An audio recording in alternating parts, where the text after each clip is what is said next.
Dr. Avner Cohen is a professor of non-proliferation and terrorism studies at the Middlebury Institute. Doctor is joining us from Monterey, California. Doctor, welcome to the program and thanks very much for making time for us. Good evening. Now, calls for a ceasefire and protests are growing by the day across the world. In your opinion, what or who would make Israel and Hamas listen? And is there any window for compromise or some sort of settlement? No, at this point, I don't think there is a window for compromise or settlement. Settlement over what? I think Israeli priority is to try to explore as much as possible a way to exchange or to have a swap of the of those who kidnapped with Hamas.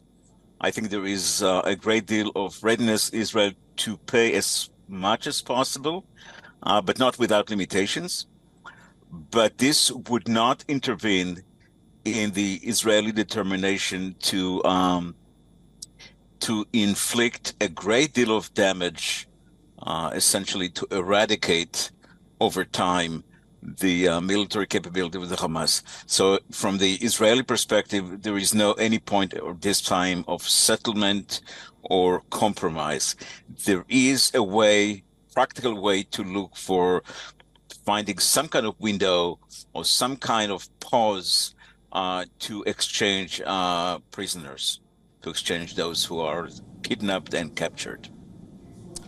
Doctor, we have just received a news report from the New York Police Department which has confirmed that they arrested at least 200 people at the Grand Central Rally. There's a higher likelihood that process such as this, which many call anti-war demos, could turn out to be a movement that some countries may not be able to control. What's your view on that?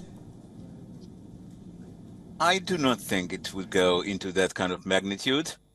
I think it's active part of the liberal left in some countries, but I do not see it becoming a real popular large movement. That's my view. I'm here in California, in Monterey, California. I don't see any signs of that. Most places in the United States, you don't see any signs of that. There are small pockets in New York City, but I do not see it becoming a wave or a movement. Doctor, finally and very quickly, a longer, more enduring war exacted through a ground invasion is still very much in the cards. Others argue that there's a likelihood of reoccupation of the Gaza Strip or the expulsion of Palestinians from the territory entirely. But in a sense, is war the only way out? Well, at this point, it's from the Israeli perspective, is getting back the humiliation and the national honor that Israel has lost on October 7th. What happened in October 7th was the worst catastrophe in the history of the State of Israel, in fact, in the history of Zionism, putting aside the Holocaust in World War II. So Israel is committed not to occupy Gaza and not to expel Palestinians from Gaza, but to bring an end to the current military and the political leadership of the Hamas, including the military capabilities.